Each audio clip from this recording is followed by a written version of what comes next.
Hello everyone, welcome back to Buried Files. Tonight we return with another chilling collection of accounts that have been deliberately buried beneath layers of silence and deception. In this episode, we will dive deep into the shadowed corners of small-town America with 8 harrowing tales of secret societies operating in plain sight, controlling entire communities through fear, manipulation, and unspeakable acts.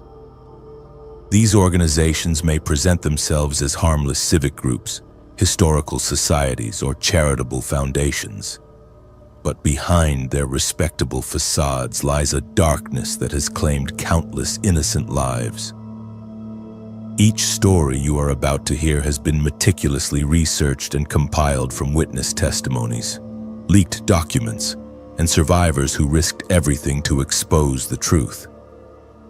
The names of locations and individuals have been carefully altered to protect those who courageously came forward, as many of these secret societies continue to operate with impunity to this day. From the rolling hills of Vermont to the plains of Kansas, these clandestine organizations have woven themselves so deeply into the fabric of their communities that questioning their authority has proven fatal for many who dared to investigate. If you are new here, make sure to subscribe to Buried Files for daily true horror content that reveals the disturbing secrets hidden in our own backyards.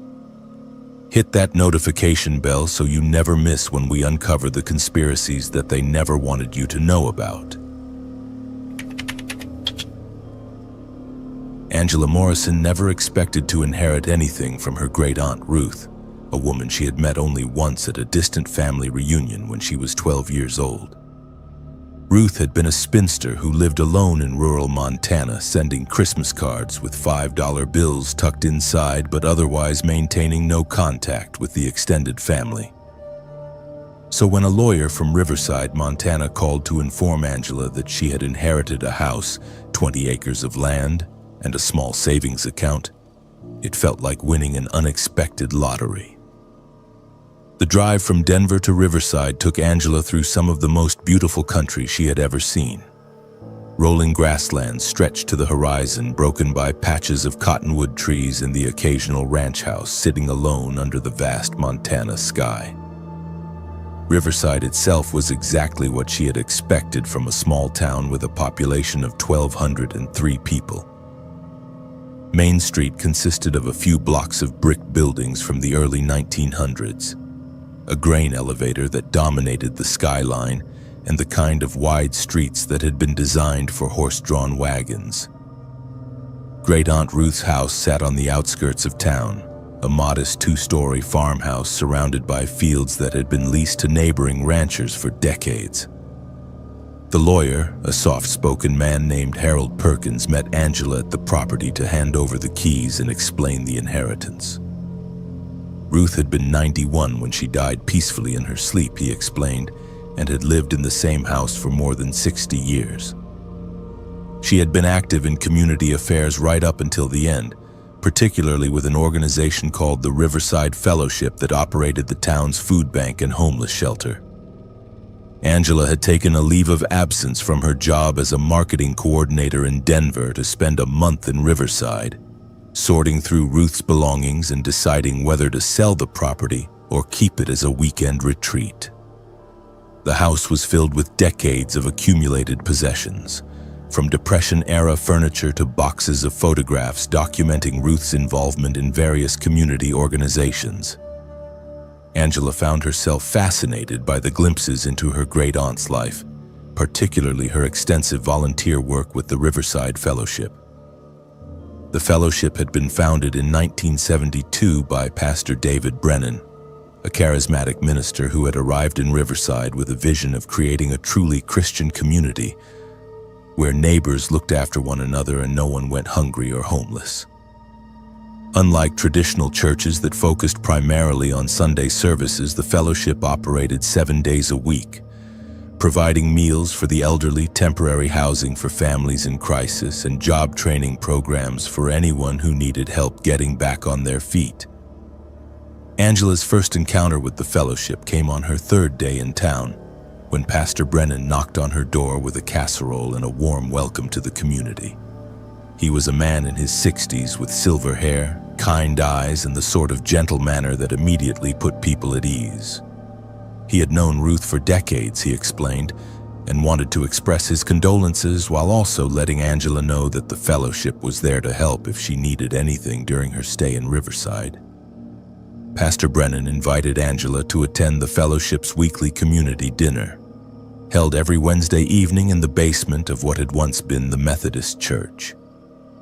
The building had been purchased by the fellowship years earlier when the Methodist congregation dwindled to just a handful of elderly members.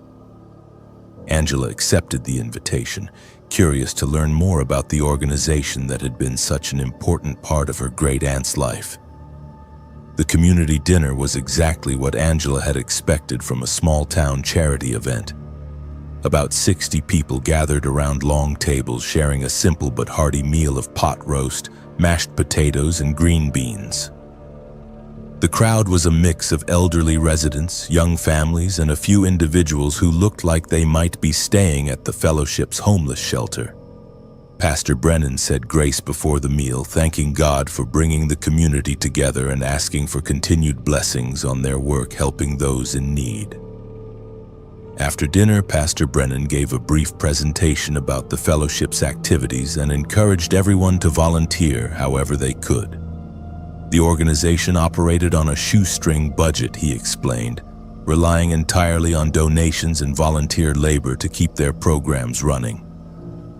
They were always looking for people to help serve meals, sort donations at the thrift store, or provide transportation for elderly residents who needed help getting to medical appointments. Angela volunteered to help with the thrift store, thinking it would give her something productive to do while she sorted through Ruth's belongings. The store occupied a former auto parts shop on Main Street, its windows filled with donated furniture, clothing, and household items. The manager was a cheerful woman in her 50s named Carol Hendricks, who had been volunteering with the fellowship since its early days and seemed to know everyone in town. Working at the thrift store gave Angela a different perspective on Riverside's social dynamics. The customers were a mix of bargain hunters and people who genuinely needed affordable goods, but Carol had an uncanny ability to distinguish between the two groups. Regular customers who were struggling financially were quietly offered additional discounts or allowed to take items without payment, while tourists passing through town paid full price for the same merchandise. It was during her second week volunteering that Angela began to notice some troubling patterns in the fellowship's operations. Several times she observed Carol having whispered conversations with customers, arrangements that seemed to involve more than just buying used clothing or furniture. These conversations always took place near the back of the store, away from other customers, and invariably ended with the customer leaving through the rear exit rather than the front door. Angela's curiosity was further piqued when she discovered that the thrift store's back room contained far more merchandise than could fit in the main retail space. Boxes and bags of donated items were stacked to the ceiling, creating narrow aisles between towering walls of goods. Carol explained that they were always behind on processing donations, but something about her explanation did not ring true. Why would a charity store hold back merchandise when they needed money to fund their programs? The answer became clearer when Angela volunteered to help with the fellowship's weekly food distribution. Every Saturday morning, volunteers loaded trucks with groceries and delivered them to elderly residents and families who could not make it to the fellowship's main location. Angela was assigned to ride along with a driver named Tom Martinez, a quiet man in his 30s who seemed uncomfortable with small talk but knew exactly where to find every recipient on their route. The food distribution route took them to some of the poorest areas around Riverside, including a cluster of mobile homes near the railroad tracks and several isolated farmhouses where elderly residents lived alone. At each stop, Tom would carry boxes of groceries to the door while Angela waited in the truck. She noticed that the conversations at each door lasted much longer than necessary for a simple food delivery, and recipients often handed Tom envelopes or small packages before he returned to the truck. When Angela asked Tom about the extended conversations, he became evasive and changed the subject. The people on their route were grateful for the fellowship's help, he said, and sometimes liked to chat about their lives or share news about their families. It was an important part of the organization's mission to provide not just material assistance, but also human connection to isolated members of the community. Angela might have accepted this explanation if not for what she discovered in Ruth's personal papers. Hidden in a shoebox at the back of her great-aunt's closet was a collection of documents that painted a very different picture of the Riverside Fellowship's activities. Bank statements showed that Ruth had been making monthly payments to the fellowship for years, far more than reasonable donations to a charity organization. More disturbing were handwritten notes in Ruth's careful script, documenting her concerns about the fellowship's special services and her fear that she was being watched by other members of the organization. One note, dated just 3 months before Ruth's death, was particularly chilling. Ruth wrote that she had discovered the true purpose of the fellowship's food distribution program and was planning to contact authorities outside of Riverside. She was convinced that Pastor Brennan and his inner circle were using the organization's charitable work as a cover for illegal activities, possibly involving the elderly residents who received regular visits from fellowship volunteers. Ruth's final note expressed her terror that the fellowship had discovered her suspicions.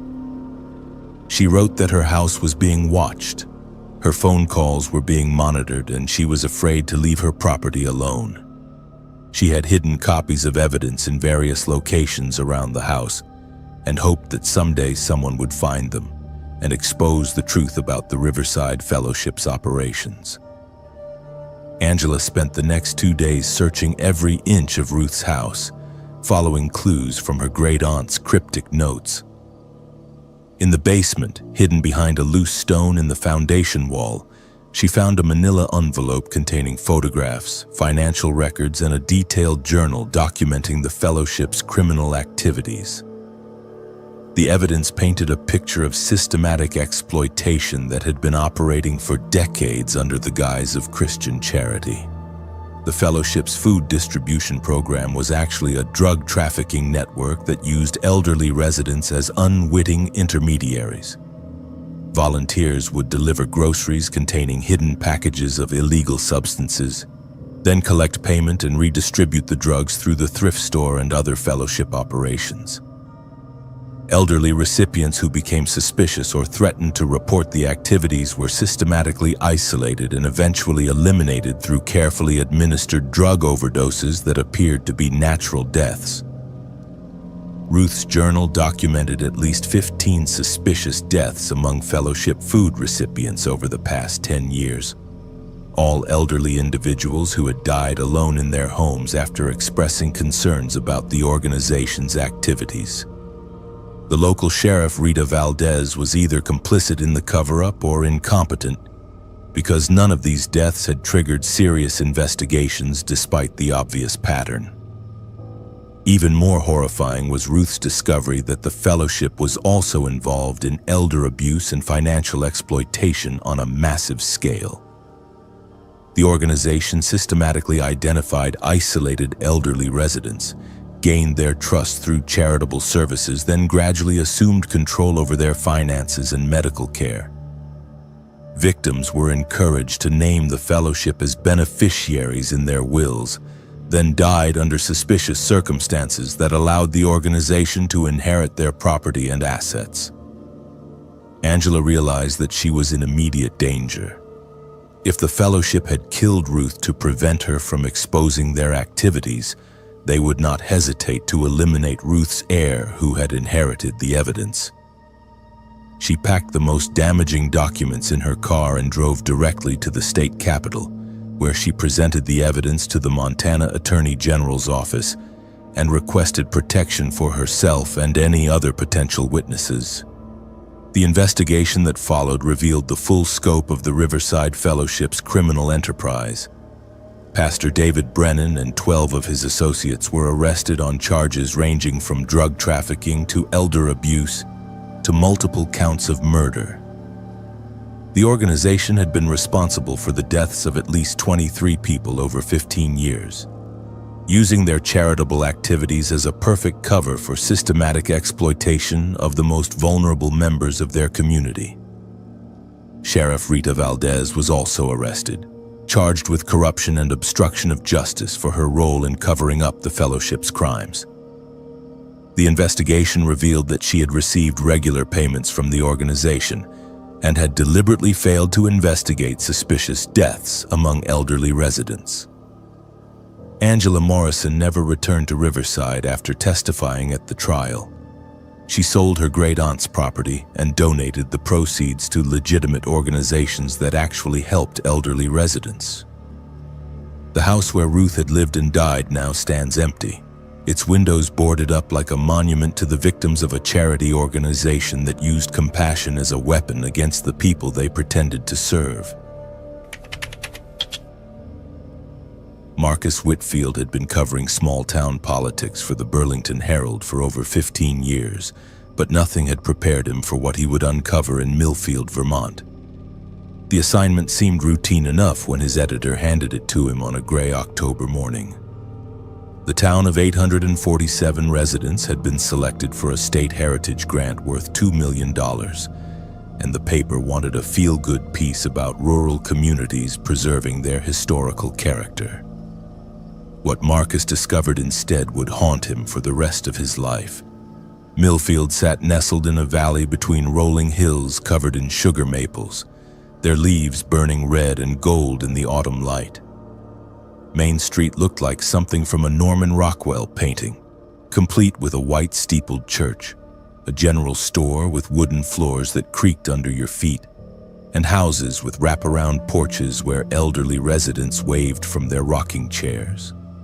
The Millfield Preservation Society had done an exceptional job maintaining the town's 19th century charm, right down to the gas street lamps that cast warm pools of light along the sidewalks each evening. Eleanor Ashworth, the Society's president, met Marcus at the town's small historical museum on his first day. She was a woman in her 70s with silver hair pulled back in a perfect bun and the kind of measured speech that suggested years of public speaking. Her handshake was firm, her smile welcoming, and her knowledge of local history was encyclopedic. She walked him through displays of Civil War artifacts, pioneer farming tools, and sepia photographs of long-dead residents whose descendants still lived in the same houses their great-great-grandparents had built. The Preservation Society had been founded in 1968, Eleanor explained, when developers from Boston had threatened to build a shopping complex on the outskirts of town. A group of concerned citizens had banded together to protect Millfield's character, eventually succeeding in having the entire downtown district listed on the National Register of Historic Places. Since then, the society had grown to include nearly every business owner and prominent family in town. They controlled what could be built, what could be renovated, and what needed to be preserved exactly as it was. Marcus spent his first few days interviewing longtime residents and photographing the pristine Victorian houses that lined Elm Street. Everyone he spoke with praised the Preservation Society's work. The town had avoided the strip malls and chain restaurants that had invaded other rural communities. Property values had remained stable even during economic downturns. Young families were moving to Millfield specifically because it offered the kind of safe, traditional environment that seemed to be disappearing everywhere else in New England. But there were subtle things that began to bother Marcus as he continued his reporting. When he asked about families who had moved away from Millfield, conversations became awkward and vague. People would mention that so-and-so had decided to try their luck elsewhere, or had found better opportunities in the city, but could never provide specific details about where these former residents had gone or what they were doing now.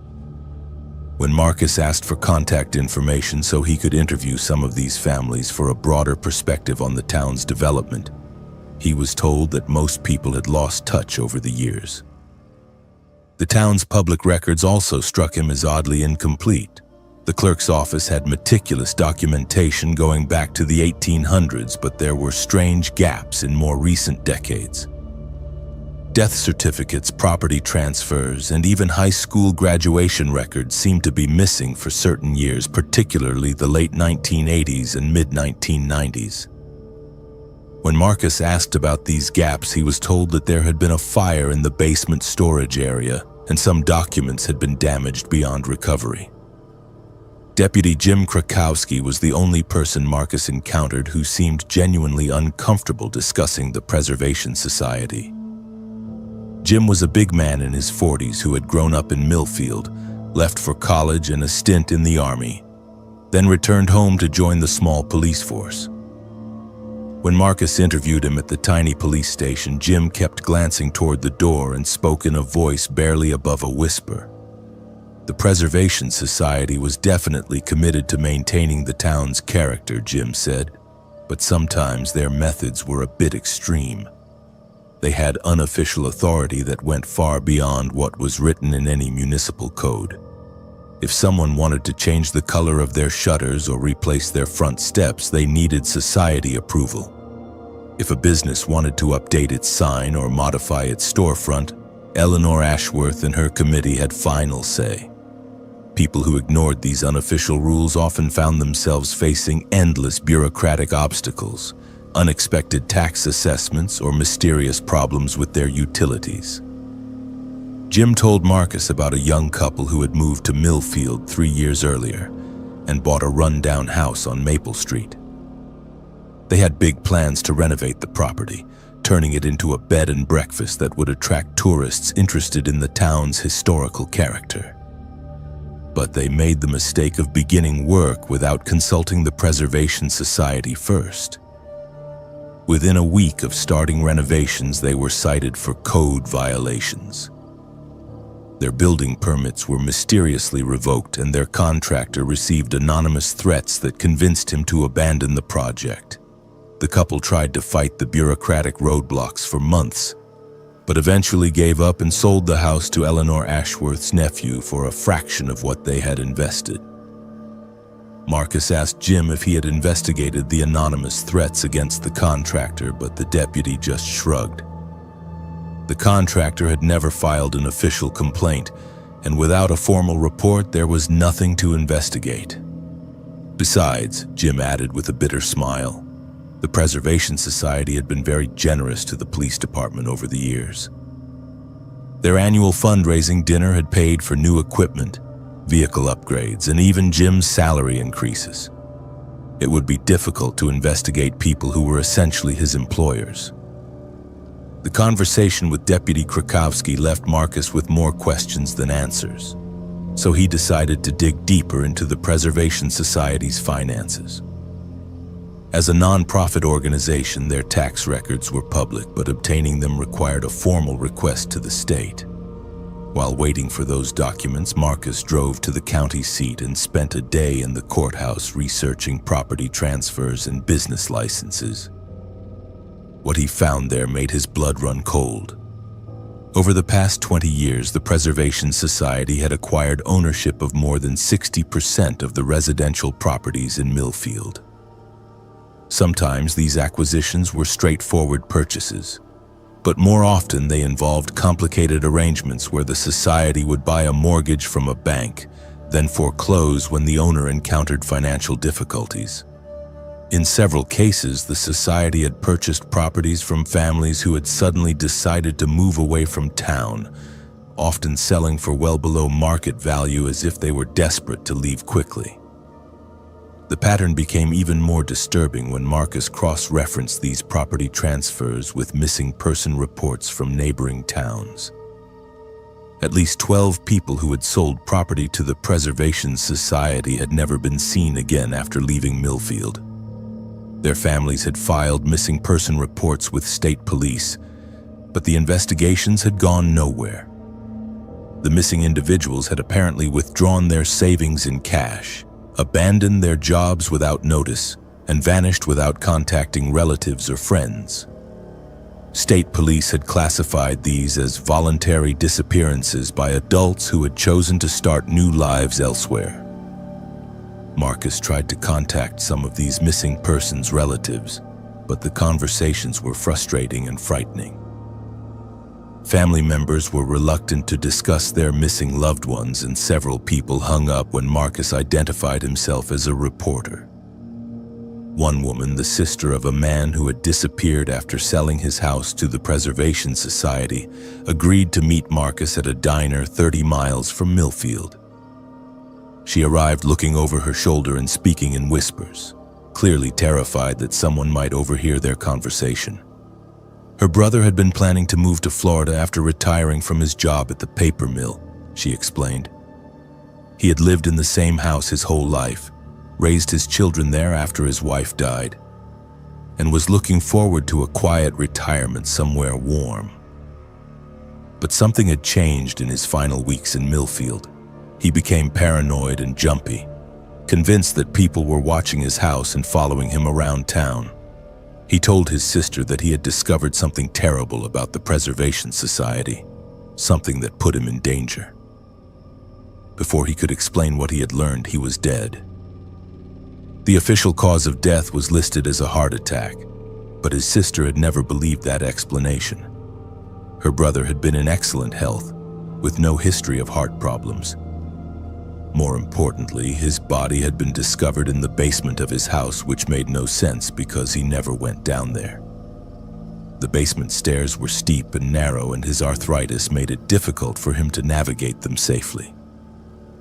The Preservation Society had arranged for a quick cremation before his sister could request an autopsy, claiming that her brother had specified cremation in a will that no one had ever seen. Marcus left that conversation with a growing certainty that he was investigating something far more sinister than historical preservation. The missing persons, the property acquisitions, the incomplete records, and the climate of fear that seemed to permeate the town all pointed toward a conspiracy that had been operating for decades. But he needed hard evidence, something more substantial than suspicious coincidences and frightened whispers. His breakthrough came when he finally received the Preservation Society's financial records from the state. Hidden among pages of routine expenses and fundraising income was a series of payments to a company called Heritage Transport Services. These payments, totaling more than $800,000 over 5 years, were listed as restoration consulting fees, but the amounts were far too large for any legitimate consulting work. When Marcus researched Heritage Transport Services, he discovered that it was a shell company with no employees, no office, and no legitimate business operations. The company's only listed asset was a fleet of refrigerated trucks.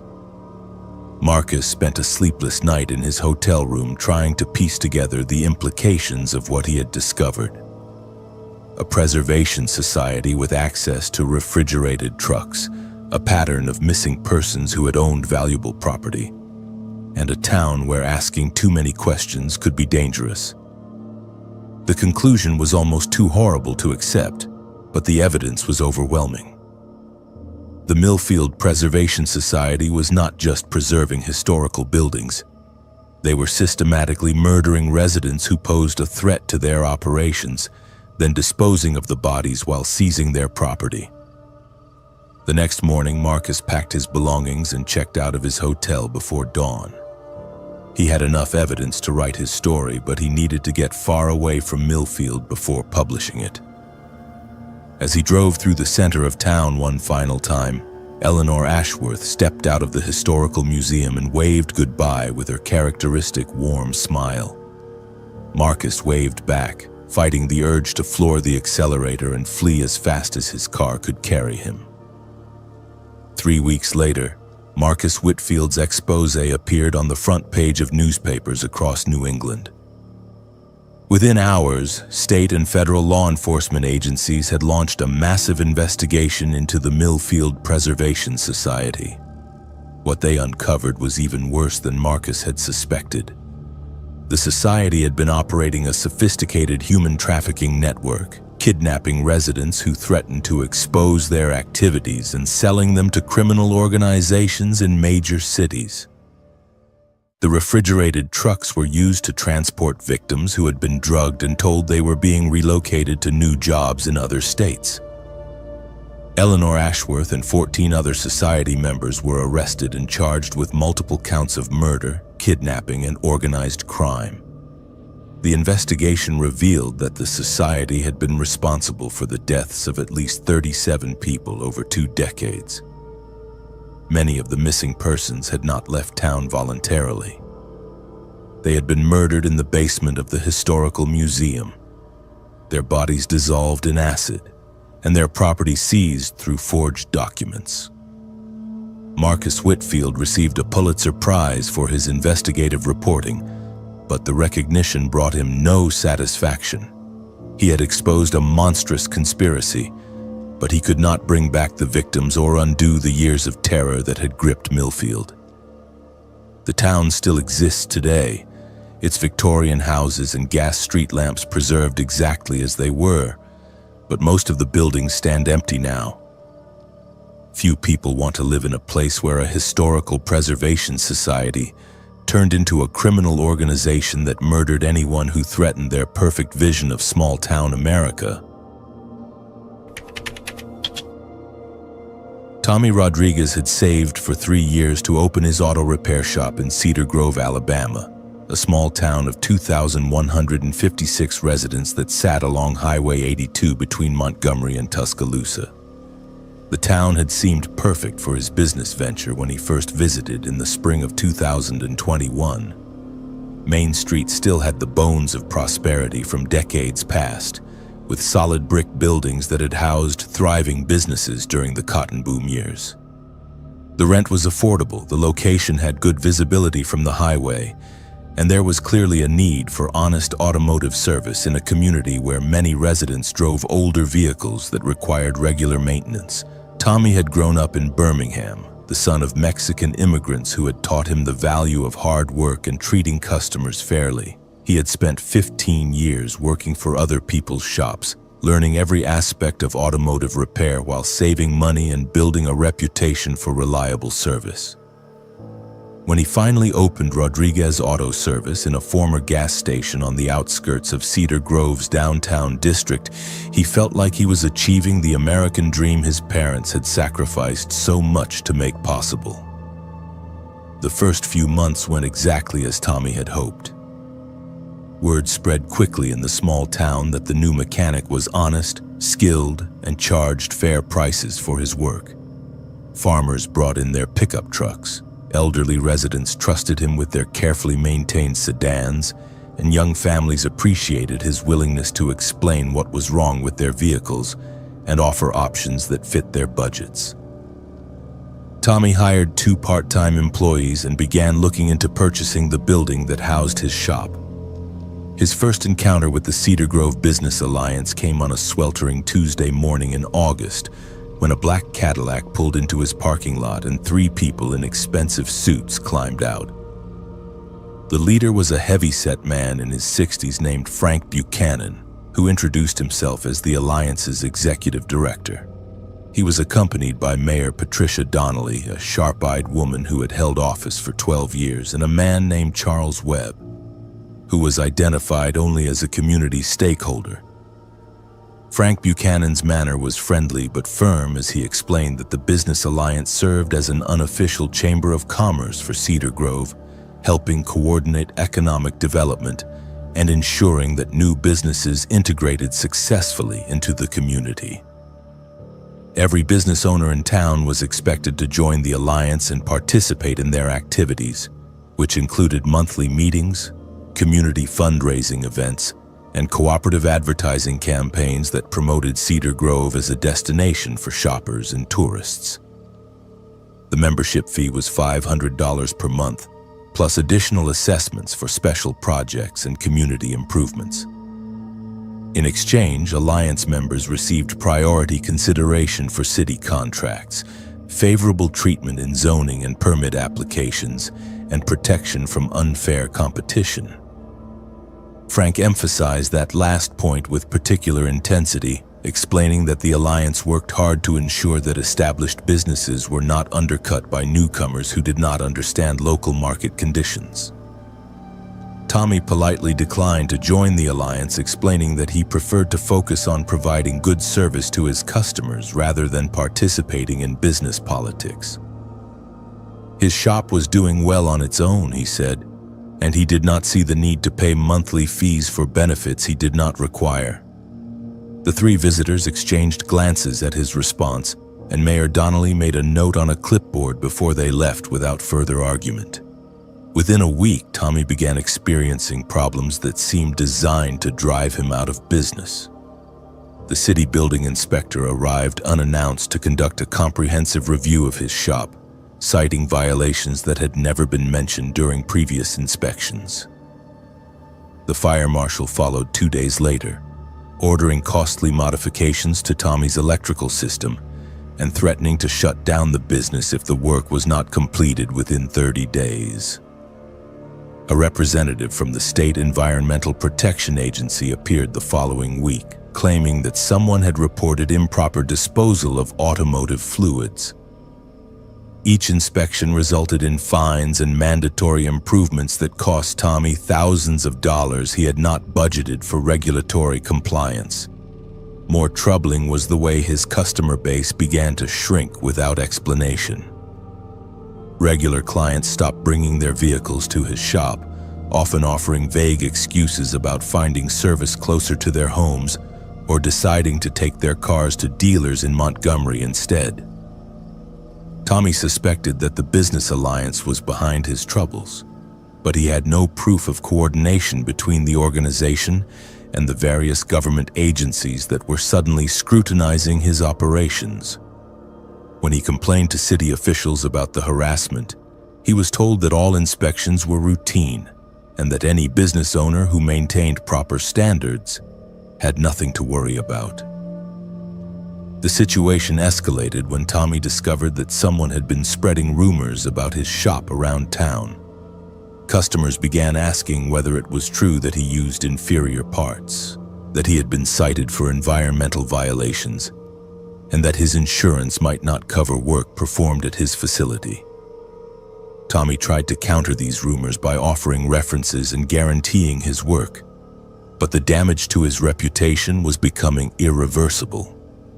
His breakthrough in understanding the alliance's methods came when Janet Morris, an elderly woman who had been one of his first customers, stopped by the shop late one evening after closing time. Janet had been bringing her aging Buick to Tommy for routine maintenance, and he had always appreciated her straightforward manner and prompt payment. But she had not been to his shop in more than a month, despite previously scheduling regular appointments. Janet looked nervous as she explained that she had been approached by Frank Buchanan at the grocery store and told that Tommy's shop was under investigation by state authorities for fraudulent business practices. Buchanan had suggested that customers who continued to use Rodriguez Auto Service might face legal complications if the investigation resulted in criminal charges. He had also mentioned that Alliance member businesses offered special discounts to residents who could prove they were supporting local entrepreneurs rather than outside competitors. Tommy was furious but not surprised by Buchanan's tactics. What shocked him was Janet's revelation about how the Alliance enforced its control over the local economy. Business owners who refused to join the organization found themselves facing not just regulatory harassment and reputation attacks, but direct sabotage of their operations. Janet had heard stories about non-alliance businesses experiencing break-ins, vandalism, and mysterious equipment failures that forced them to close permanently. The Alliance's power extended far beyond informal influence, Janet explained. Frank Buchanan's family had owned the largest employer in Cedar Grove for 3 generations, a textile mill that provided jobs for more than 200 people. Mayor Donnelly's husband was the president of the town's only bank, which held mortgages and business loans for most of the local population. Charles Webb owned the largest farm in the county and controlled agricultural supply contracts that dozens of smaller farmers depended on for their livelihoods. Together, these three individuals and their allies could make life impossible for anyone who challenged their authority. They could deny loans, cancel contracts, eliminate jobs, and coordinate government harassment until their targets had no choice but to leave town or submit to alliance control. Over the years, they had driven out dozens of potential competitors and forced every remaining business to accept their terms for continued operation in Cedar Grove. Tommy realized that he was facing a choice between joining a criminal conspiracy or losing everything he had worked to build. The alliance was essentially operating a protection racket that extorted monthly payments from business owners in exchange for allowing them to operate without interference. Business owners who paid the fees received preferential treatment and protection from competition, while those who refused were systematically destroyed through coordinated attacks on their finances, reputation, and physical assets. The decision became easier when Tommy discovered evidence of the alliance's most serious crime. While researching property records at the courthouse, he found documentation of suspicious ownership transfers involving businesses that had been forced to close after refusing to join the alliance. In each case, the failed business had been purchased at a fraction of its value by shell companies that were later revealed to be controlled by alliance members. Even more disturbing was a pattern of insurance claims filed by alliance members whose properties had suffered convenient accidents that eliminated competition. A restaurant that refused to join the alliance had burned down under mysterious circumstances, with the insurance payout allowing the owner of an alliance member restaurant to expand into the vacant location. A competing auto repair shop had been destroyed by a gas explosion that investigators attributed to equipment malfunction, despite the owner's insistence that the equipment had been recently inspected and properly maintained.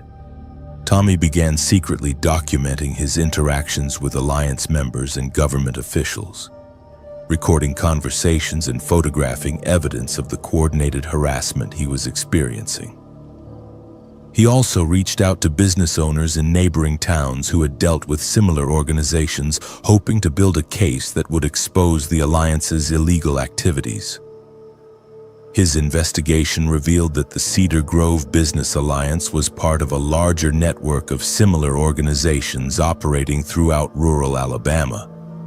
These groups used identical tactics to control local economies, sharing strategies and resources to eliminate competition and maximize profits for their members. The network included corrupt officials at multiple levels of government, creating a system of protection that made it extremely difficult for victims to find help through normal legal channels.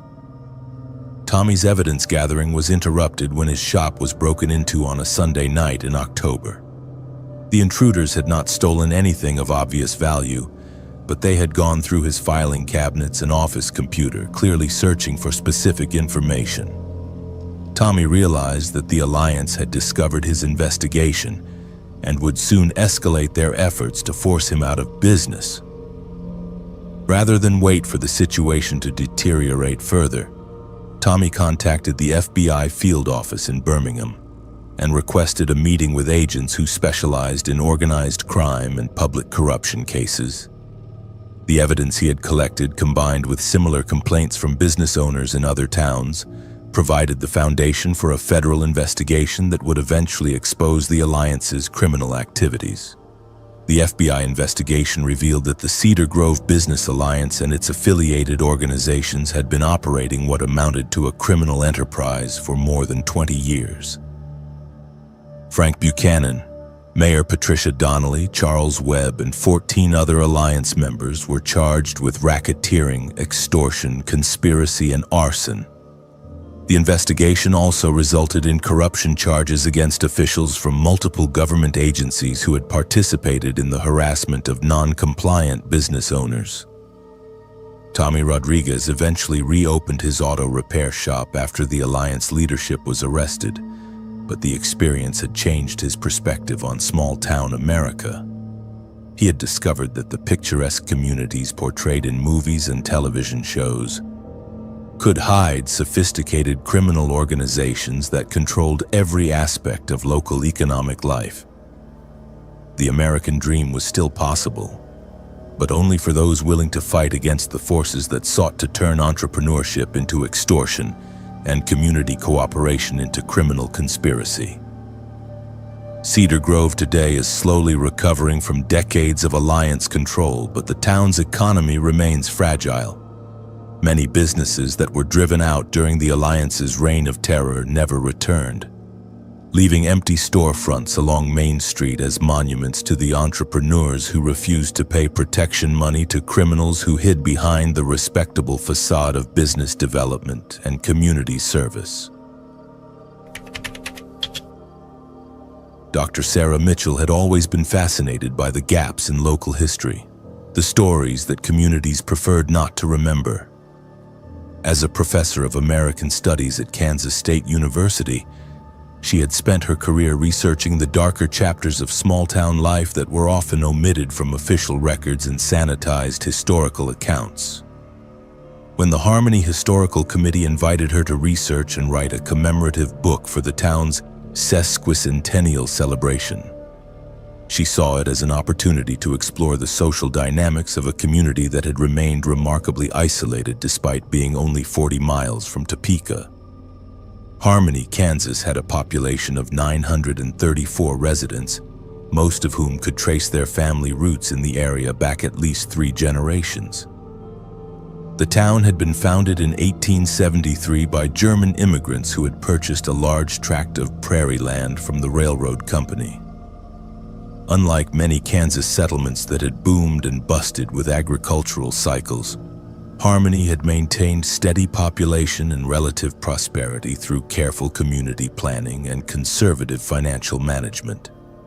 The historical committee was led by Councilman Robert Hayes, whose great-grandfather had been one of the town's original settlers. Robert was a soft-spoken man in his 50s who ran the local insurance agency and had served on the city council for more than a decade. He explained that the committee wanted a comprehensive history that would celebrate Harmony's achievements while preserving the stories of families who had built the community over 5 generations. Sarah was given access to the town's archives housed in the basement of the public library under the supervision of Grace Peterson, the head librarian who had worked there for 37 years. The collection included city council minutes, school board records, church registers, and hundreds of photographs documenting community events from the late 1800s through the present day. Grace was knowledgeable and helpful, but Sarah noticed that certain periods in the town's history were poorly documented compared to others. The most obvious gap occurred during the 1960s when Harmony had experienced significant changes that were mentioned in passing but never explained in detail. References in city council minutes suggested major population turnover, property sales, and the establishment of new community organizations. But the supporting documents that would explain these changes were missing from the archives. Grace explained that there had been a flood in the library basement during the 1980s, and many older records had been damaged beyond recovery. Sarah began interviewing longtime residents to fill in the gaps in the written record, but she quickly encountered resistance when she asked about the 1960s. Elderly residents would become vague and uncomfortable when discussing that period, offering generic statements about difficult times and community challenges without providing specific details. Younger residents seemed genuinely unaware that anything significant had happened, suggesting that the story had been deliberately forgotten rather than passed down through families. Her breakthrough came when she discovered a private collection of documents in the estate of a woman who had died the previous year. The woman's daughter, who was cleaning out her mother's house before putting it on the market, had found a box of newspaper clippings, photographs, and handwritten notes that her mother had apparently hidden in the attic. The daughter offered to let Sarah examine the materials, hoping that they might be useful for the historical project. The documents painted a disturbing picture of events that had occurred in Harmony during the summer of 1965. According to contemporary newspaper accounts from surrounding towns, Harmony had been the site of a mass disappearance that had attracted attention from state and federal law enforcement agencies. 13 families, totaling 57 individuals, had vanished from the community over a period of 6 weeks. Their houses had been left undisturbed, their belongings intact, and their bank accounts untouched, but the people themselves had simply disappeared without explanation. The missing families had all been relative newcomers to Harmony, having moved to the area within the previous 5 years. They represented different backgrounds and economic circumstances, but they shared one characteristic that set them apart from longtime residents. They had all expressed interest in modernizing various aspects of community life, from updating the school curriculum to allowing Sunday shopping to permitting social dancing at community events. Their disappearances had effectively ended all discussion of social changes that might challenge Harmony's traditional values. Sarah found additional documentation in old Kansas City newspapers that had covered the story as a regional mystery. State police had conducted a massive investigation, interviewing hundreds of residents and searching thousands of acres of farmland for evidence of what had happened to the missing families. The investigation had been hampered by the community's insistence that the families had simply decided to move elsewhere despite the lack of evidence supporting voluntary relocation. The newspaper coverage revealed details that made Sarah's blood run cold. Several of the missing families had told friends and relatives in other towns that they were planning to stay in Harmony permanently, having made significant investments in local property and businesses. Some had enrolled their children in school for the upcoming academic year. One family had been in the process of building a new house, with construction materials already delivered to their lot when they disappeared. Even more disturbing was the timing of the disappearances, which had occurred shortly after the missing families had begun organizing to challenge certain community decisions. They had questioned the historical committee's control over property development, objected to religious requirements for participation in civic activities, and advocated for more inclusive policies regarding newcomers who did not share the community's German Lutheran heritage. Sarah realized that she had stumbled upon evidence of what appeared to be systematic elimination of community members who threatened the established social order. The historical committee, rather than being a benign organization dedicated to preserving local culture, seemed to have been the coordinating body for a conspiracy that had resulted in the disappearance of nearly 60 people. Her investigation took a dangerous turn when she tried to verify details from the newspaper accounts by examining official records in the county courthouse. The sheriff's department files from 1965 were missing, apparently lost during an office renovation in the early 1990s. Property records showed that the homes and businesses owned by the missing families had been sold within months of their disappearances. But the sales had been handled through a legal process that seemed designed to obscure the actual buyers. Sarah discovered that most of the missing families' property had eventually ended up in the hands of longtime Harmony residents, often at prices well below market value. The transactions had been processed through a law firm in Topeka that had since closed, and the attorney who had handled the sales had died years earlier. The pattern suggested systematic theft of property from families who were no longer alive to protect their interests.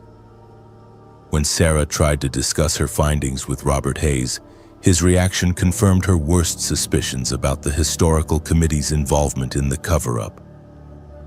Hayes became agitated and defensive, insisting that Sarah was misinterpreting historical events and drawing conclusions that were not supported by reliable evidence. He suggested that she focus her research on more positive aspects of Harmony's development, particularly the community's achievements in agriculture and education. Hayes also mentioned that the committee had concerns about Sarah's research methods and wondered whether she was the right person to write the commemorative book. Other committee members had expressed reservations about working with an outside researcher who might not understand the community's values and priorities. Perhaps it would be better to find a local writer who had deeper connections to Harmony and greater appreciation for its traditions. Sarah understood the implicit threat in Hayes's comments, but she was determined to uncover the truth about what had happened to the missing families.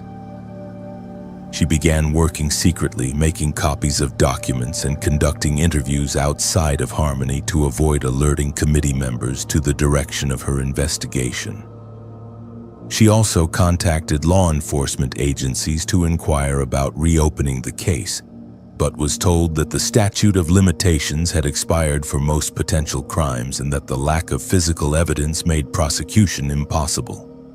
Her research revealed that the disappearances in 1965 had not been an isolated incident. Similar patterns of sudden population turnover had occurred in Harmony during other periods when community cohesion had been threatened by outside influences. During the Great Depression, several families who had advocated for federal assistance programs had mysteriously relocated.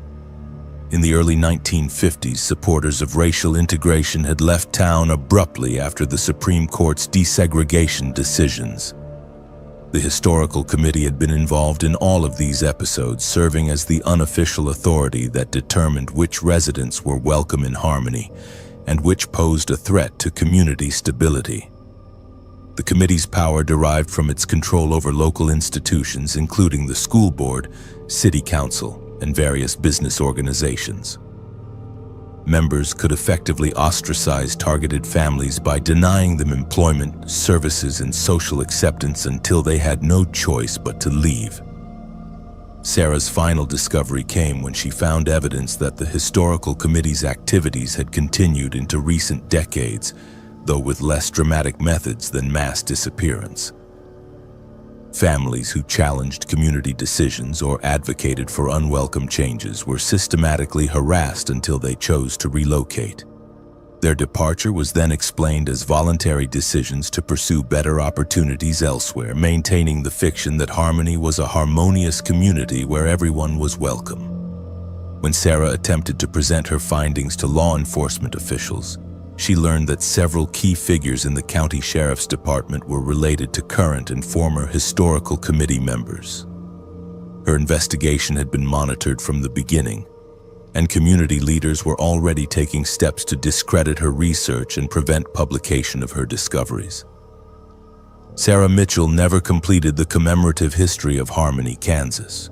She resigned from the project after receiving threats against her family and being informed that her academic position might be endangered if she continued pursuing her research.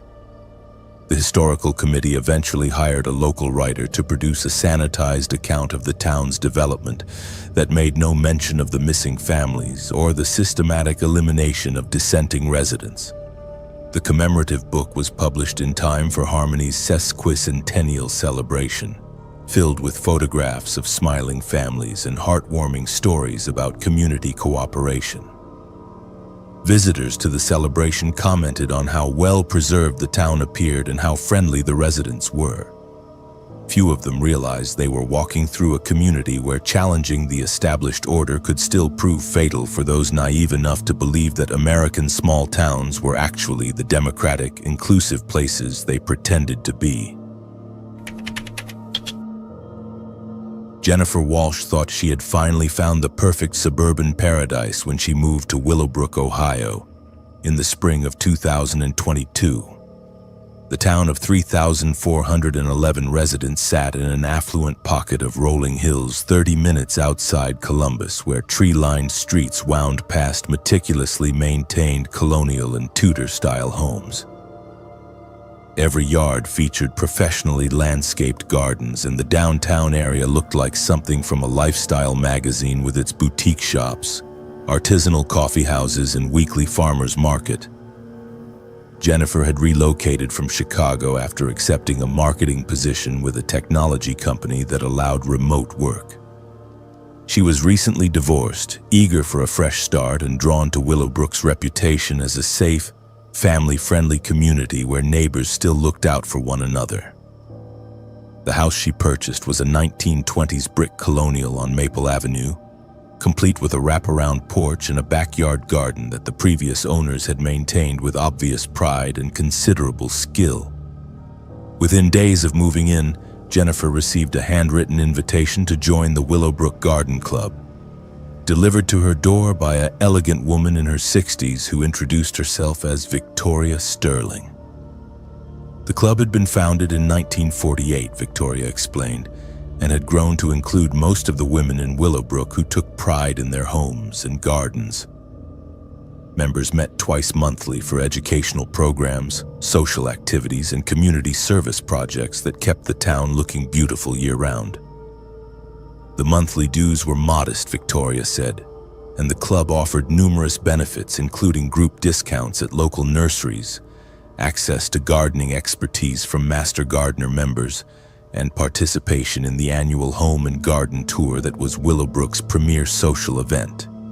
More importantly, club membership provided opportunities to connect with other women who shared interests in creating beautiful living spaces and maintaining community standards that preserved property values for everyone.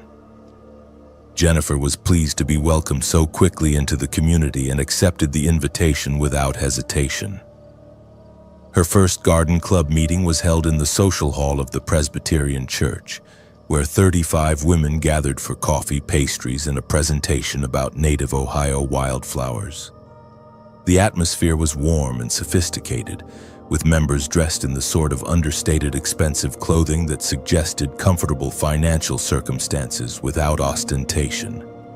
Victoria Sterling clearly commanded respect as the club's president, a position she had held for more than a decade. She conducted meetings with parliamentary efficiency, announced upcoming events with the confidence of someone accustomed to having her decisions accepted without question, and dispensed gardening advice with the authority of genuine expertise. Other members deferred to her opinions and competed for her approval in ways that reminded Jennifer of high school social dynamics, though executed with the polish that came with decades of adult refinement. The club's community service projects were impressive in scope and impact. Members organized neighborhood cleanups, maintained flower gardens in public spaces, and coordinated with city officials to ensure that Willowbrook's standards for property maintenance were enforced consistently. The club also operated an informal welcome committee that helped new residents integrate into the community while learning about local expectations for home and garden care. Jennifer enjoyed the social aspects of club membership and found that belonging to the organization opened doors throughout Willowbrook. Shopkeepers were friendlier. Service providers gave priority to club members, and her neighbors treated her with the sort of respect that came from being accepted by the community's unofficial leadership. The garden club clearly wielded influence that extended far beyond horticulture and home decoration. Her first indication that the club's activities might include darker elements came during a discussion about a family that had recently moved away from Willowbrook. The Hendersons had lived on Jennifer Street in a beautiful Tudor revival house that should have been a perfect fit for the neighborhood's aesthetic standards. But according to whispered conversations during coffee hour, the family had struggled to maintain their property properly and had made several landscaping choices that other residents found inappropriate. The Hendersons had planted vegetables in their front yard, installed solar panels on their roof, and allowed their children to play in ways that other neighbors considered too loud and disruptive. More problematically, Mrs. Henderson had declined to join the garden club despite multiple invitations, explaining that she preferred to focus her volunteer time on environmental activism and social justice causes that she considered more important than neighborhood beautification. According to Victoria Sterling, the Hendersons had eventually realized that Willowbrook was not the right community for their lifestyle and had decided to relocate somewhere more compatible with their values. Their house had sold quickly to a lovely family who already understood the importance of maintaining neighborhood standards. Jennifer found the story troubling because she remembered the Hendersons mentioning their love for their home and their plans to live there permanently.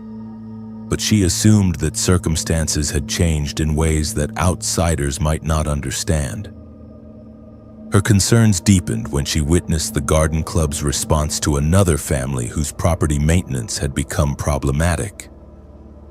The Kramers lived in a 1930s colonial that had been beautifully maintained until Mr. Kramer developed health issues that made it difficult for him to care for his extensive gardens.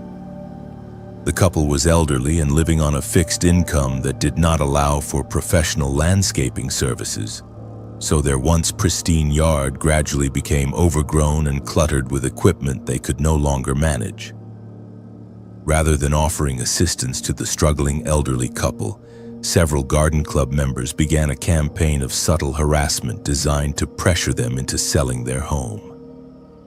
Anonymous complaints were filed with city code enforcement, resulting in violation notices for minor infractions that had been ignored when the property was well maintained.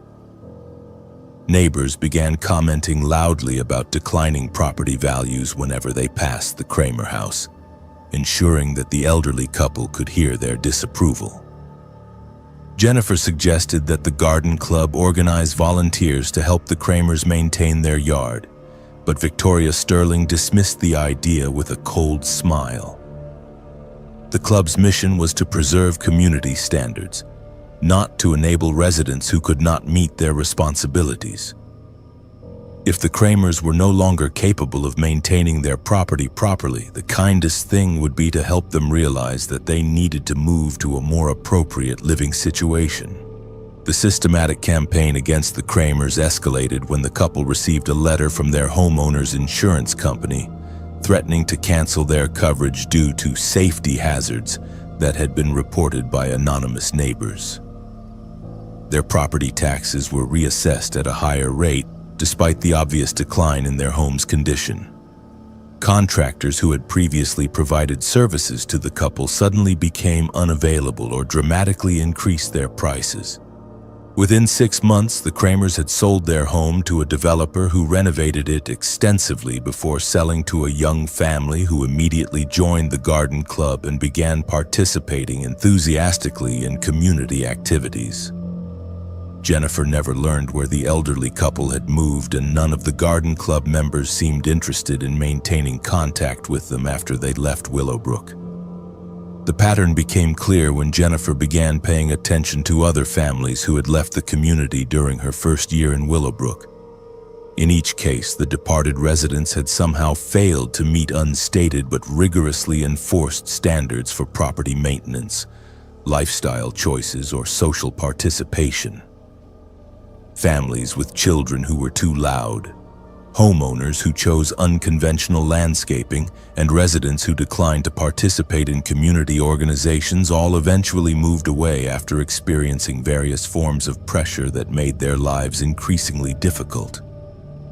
Jennifer's investigation into the garden club's activities took a dangerous turn when she discovered evidence of the organization's most serious crimes. While volunteering to help organize club records, she found files documenting systematic surveillance of residents who were considered problematic. The files contained photographs of properties, records of visitors and activities, and detailed notes about family dynamics and financial circumstances. Even more disturbing were records showing that garden club members had coordinated with local officials to ensure that targeted residents faced bureaucratic obstacles, tax assessments, and regulatory problems that would pressure them to relocate. The club maintained relationships with code enforcement officers, assessors, and service providers who were willing to participate in campaigns against families who did not conform to community expectations. The most shocking discovery was evidence that the garden club had been responsible for several deaths that had been classified as accidents or natural causes. Elderly residents who refused to sell their homes despite pressure campaigns had died under suspicious circumstances, often after experiencing health emergencies that prevented them from calling for help in time to survive.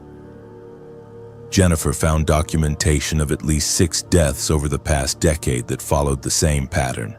Elderly homeowners who had been targeted by the garden club would experience sudden health crises, often involving falls or medication errors that resulted in delayed discovery and fatal outcomes. In each case, the deceased person's property was quickly purchased by buyers who had connections to garden club members. When Jennifer tried to research these deaths by reviewing newspaper obituaries and public records, she discovered that Detective Mike O'Brien, who had investigated several of the cases, was married to a prominent garden club member. The detective had consistently concluded that the deaths were accidental, despite evidence that might have supported more thorough investigations.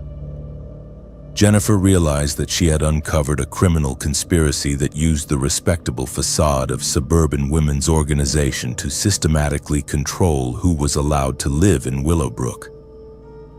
The garden club operated as an enforcement mechanism that eliminated residents who threatened property values, social cohesion, or the established power structure that kept the community exclusive and carefully controlled. Her attempt to expose the garden club's activities nearly cost Jennifer her life. After she contacted law enforcement officials outside of Willowbrook's jurisdiction, she began experiencing the same types of harassment that had been used against other targeted residents. Her home was vandalized, her car was sabotaged, and she received anonymous threats warning her to stop spreading false accusations against respected community members. The situation escalated when Jennifer returned home from work to find that someone had entered her house and left a potted plant on her kitchen table. The plant was a beautiful arrangement of oleander flowers, which Jennifer recognized as highly poisonous. The message was clear. The garden club had the ability to enter her home at will and possessed knowledge that could be used to eliminate her if she continued threatening their operations. Jennifer contacted the FBI and provided evidence of the garden club's criminal activities, but the investigation was complicated by the organization's deep connections throughout Willowbrook's government and law enforcement agencies. Several garden club members were wives of city officials, and the organization's charitable activities had created relationships with politicians and community leaders who were reluctant to believe that their neighbors were capable of systematic murder. The federal investigation eventually resulted in arrests of Victoria Sterling and 11 other garden club members on charges including conspiracy, elder abuse, insurance fraud, and multiple counts of murder. The evidence revealed that the organization had been responsible for at least 14 deaths over 15 years, using various methods to eliminate residents who posed threats to their vision of suburban perfection. Jennifer Walsh moved away from Willowbrook before the trials concluded, unable to continue living in a community where beautification projects had provided cover for systematic elimination of unwanted neighbors. The garden club's legacy continues to influence the town, where property values remain high and gardens remain perfectly maintained, but where potential residents are carefully screened to ensure they understand the true cost of suburban paradise. Kevin Murphy should have known something was wrong when the invitation arrived in his mailbox on expensive letterhead bearing the Pine Valley Sportsman's Lodge crest. He had never heard of the organization despite having hunted throughout Idaho for more than 20 years. And the invitation was addressed to him personally rather than sent to the general membership of any hunting club he belonged to. The letter praised his reputation as an ethical hunter and outdoor enthusiast, extending an exclusive invitation to participate in a special hunting event that would take place on private land near Pine Valley, a remote town of 678 residents in the central part of the state. The invitation was signed by William Crenshaw, who identified himself as the lodge's master and included detailed information about lodging, meals, and equipment that would be provided during the 3-day event. Participants were asked to bring only personal clothing and hunting licenses, as all firearms, ammunition, and specialized gear would be supplied by the lodge. The fee for the event was surprisingly modest, barely enough to cover basic expenses. And the letter emphasized that this was an opportunity for serious hunters to experience something truly unique. Kevin was intrigued despite his natural skepticism about unsolicited invitations. He had recently retired from his job as a Forest Service ranger and was looking for new outdoor adventures to fill his time. The Pine Valley area was beautiful but sparsely populated, offering the kind of pristine wilderness experience that was becoming increasingly rare as Idaho's outdoor recreation industry attracted more visitors each year. He accepted the invitation and arranged to drive to Pine Valley on the designated weekend in October. The town itself was exactly what Kevin expected from a small Idaho community. Main Street consisted of a few blocks of weathered buildings housing a general store, a cafe, a gas station, and a handful of other businesses that served the needs of local ranchers and loggers. The Pine Valley Sportsman's Lodge sat on a hill overlooking the town, a massive log structure that looked like it had been built in the 1920s as a retreat for wealthy hunters from cities like Boise and Salt Lake City. Kevin was met at the lodge by William Crenshaw, a distinguished man in his 70s who carried himself with the bearing of someone accustomed to command. Crenshaw had the weathered complexion and confident manner of a lifelong outdoorsman, and his knowledge of hunting techniques and wildlife behavior was immediately apparent in their conversation. He explained that the lodge had been operating for more than 50 years, hosting exclusive hunting events for members who shared a commitment to traditional outdoor values and ethical hunting practices. The other participants in the weekend event were an interesting mix of hunters from across the western United States. They included a retired military officer from Colorado, a successful businessman from Utah, a rancher from Montana, and several other men whose outdoor experience and financial means were obvious in their conversation and equipment. All seemed to have been carefully selected for the event, though none could explain exactly how they had been identified and invited by the lodge. The first day of the event followed a traditional format that Kevin found familiar and comfortable. Participants were divided into small groups and assigned to different hunting areas on the lodge's extensive private property. The terrain was spectacular, with dense forests, alpine meadows, and steep ridges that provided opportunities to hunt elk, deer, and other game species that were abundant in the area. Kevin's group was successful in harvesting 2 elk, and the evening meal featured venison from previous hunts along with stories and camaraderie around the lodge's massive stone fireplace. The second day began to reveal disturbing aspects of the lodge's activities that Kevin had not anticipated.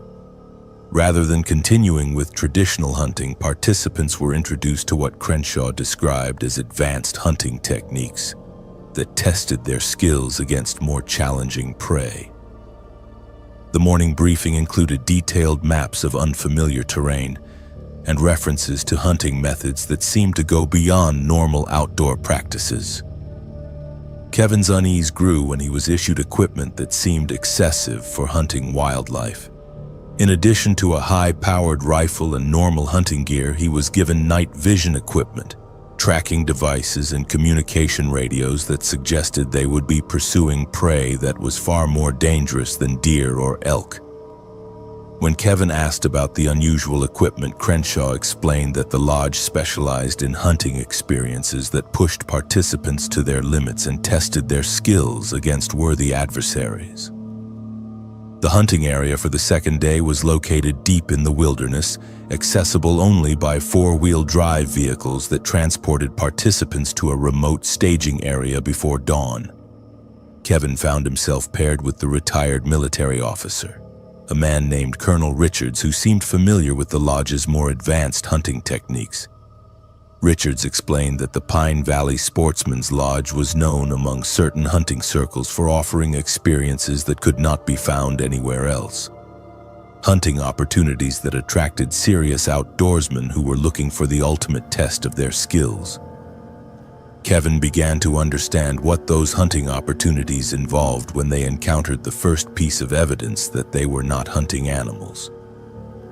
Hidden in dense brush near a creek was a campsite that showed signs of recent human habitation. The site included a tent, camping gear and personal belongings that suggested someone had been living in the wilderness for several days. The camp appeared to have been abandoned hastily, with food still scattered around a cold fire pit and clothing left hanging from tree branches. Colonel Richards examined the campsite with professional thoroughness, pointing out details that Kevin would have missed. The person who had been living here was inexperienced in wilderness survival, Richards explained, based on poor site selection, inadequate shelter construction, and careless disposal of waste that would attract predators. More importantly, the individual was probably still in the area, having fled the campsite recently enough that tracks and other sign were still fresh. Kevin realized with growing horror that they were not hunting wildlife at all, but were participating in some kind of human hunting activity. The prey that Crenshaw had described as worthy adversaries were people, probably individuals who had been brought to the remote wilderness area specifically to be hunted by paying customers who wanted the ultimate outdoor experience. The expensive equipment, the careful selection of participants, and the remote location all made sense when viewed as components of organized human hunting rather than legitimate outdoor recreation. His attempts to withdraw from the activity were met with firm resistance from Colonel Richards, who explained that participants who discovered the true nature of the lodge's activities were not permitted to leave until the hunting event was completed. Kevin was now a witness to criminal activity that could not be allowed to report what he had seen to outside authorities. He would need to participate fully in the hunt, demonstrate his commitment to the lodge's special brotherhood, and prove that he could be trusted to maintain the secrecy that protected the organization's operations. The hunt continued throughout the day as Kevin and Colonel Richards tracked their human prey through increasingly rugged terrain. Their quarry was a young woman who had been surviving in the wilderness for several days, probably after being released with minimal equipment and told that she would be hunted by armed men who considered her elimination a recreational activity. Kevin could see evidence of her growing desperation in the tracks and campsites they discovered, signs that she was becoming exhausted and making increasingly poor decisions in her efforts to evade capture. Kevin tried to sabotage the hunt by providing false information about tracks and suggesting wrong directions when Colonel Richards consulted him about their prey's likely movements. But Richards was experienced enough to recognize Kevin's deception, and by afternoon it became clear that Kevin's own survival might depend on his cooperation. Richards made subtle but unmistakable threats about what happened to lodge participants who proved unreliable or who threatened the organization's security. The hunt reached its climax near sunset when they tracked their prey to a rocky outcrop where she had taken shelter in a small cave. Colonel Richards positioned Kevin to block one escape route while he approached the cave from another direction, intending to force the woman into the open where she could be easily shot. Kevin found himself facing an impossible choice between participating in murder or risking his own life by refusing to cooperate with the hunt. His decision was made when Game Warden Lisa Zhang appeared unexpectedly on the ridge above their position, apparently investigating reports of illegal hunting activity in the area. Zhang was armed and clearly suspicious of what she had observed, demanding identification from Kevin and Colonel Richards while positioning herself to cover both men with her sidearm. Kevin realized that the game warden's arrival provided his only opportunity to escape from the hunting lodge's criminal activities and expose what he had witnessed. Kevin quickly explained to Lisa Zhang that he had been deceived about the nature of the hunting event and that there was a woman hiding in the cave who was being hunted by lodge members. Colonel Richards tried to convince the game warden that Kevin was suffering from altitude sickness and confusion, but Zhang was experienced enough to recognize the signs of criminal activity when she saw them. She radioed for backup while maintaining control over both men, and within hours the remote hunting area was swarming with law enforcement officers. The investigation that followed revealed the full scope of the Pine Valley Sportsman's Lodge's criminal operations. The organization had been operating a human hunting business for more than 15 years, kidnapping victims from other states and transporting them to Idaho, where wealthy clients paid enormous fees to hunt them through remote wilderness areas. The victims were typically homeless individuals, runaway teenagers, and other people whose disappearances would not trigger immediate law enforcement investigations. Lodge Master William Crenshaw and 17 other members were arrested on charges including kidnapping, human trafficking, conspiracy, and multiple counts of murder. The investigation revealed that the lodge had been responsible for the deaths of at least 43 people over 15 years, operating under the cover of a legitimate hunting organization while providing the ultimate outdoor experience for clients who had grown bored with hunting animals. Kevin Murphy's testimony was crucial in convicting the lodge members, but the experience left him unable to continue hunting for recreation. He had discovered that his beloved outdoor activities could be perverted into something monstrous by people who viewed human life as just another form of game to be pursued and killed for entertainment. The Pine Valley Sportsman's Lodge building still stands on its hill overlooking the town, but it has been abandoned since the arrests, serving as a reminder that even the most respected community organizations can hide unspeakable evil behind facades of tradition and respectability. The small town of Pine Valley has struggled to recover from the revelation that one of its most prominent institutions was actually a criminal enterprise that murdered dozens of innocent people. Many residents had known about the lodge's exclusive hunting events but had never suspected that the wealthy visitors were paying to hunt human beings rather than wildlife. The economic impact of losing the lodge's business has been devastating for local merchants and service providers who had depended on the income generated by the organization's activities. Game Warden Lisa Zhang received commendations for her role in exposing the lodge's crimes, but she too was affected by the discovery that a trusted community institution had been operating a systematic murder business. Her investigation revealed that several local officials had been aware of suspicious activities at the lodge but had chosen to ignore them because of the economic benefits the organization brought to the community. The corruption and willful blindness that had enabled the lodge's operations for so many years demonstrated how easily small communities could become complicit in unspeakable crimes, when those crimes were committed by wealthy and respected organizations. Michelle Thompson had been looking for meaningful volunteer work since moving to Maplewood, Wisconsin, a picturesque town of 1,189 residents nestled among rolling hills covered with maple and oak forests. Her husband's promotion had brought them from Milwaukee to this charming community where Main Street was lined with well-preserved 19th century buildings and neighbors still waved to each other from their front porches. Michelle had always believed in giving back to the community, and the Maplewood Service League seemed like the perfect organization to channel her desire to help others. The Service League had been operating for more than 30 years, providing a wide range of charitable services to families in need throughout the region. Their programs included a food pantry, emergency assistance for families facing financial crises, after-school tutoring for struggling students, and a summer camp program that served children from low-income households.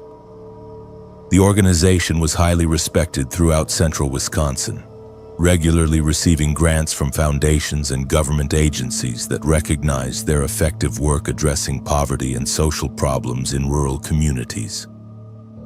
Hannah Brooks, the Service League's executive director, was an impressive woman in her 50s who had dedicated her career to nonprofit work.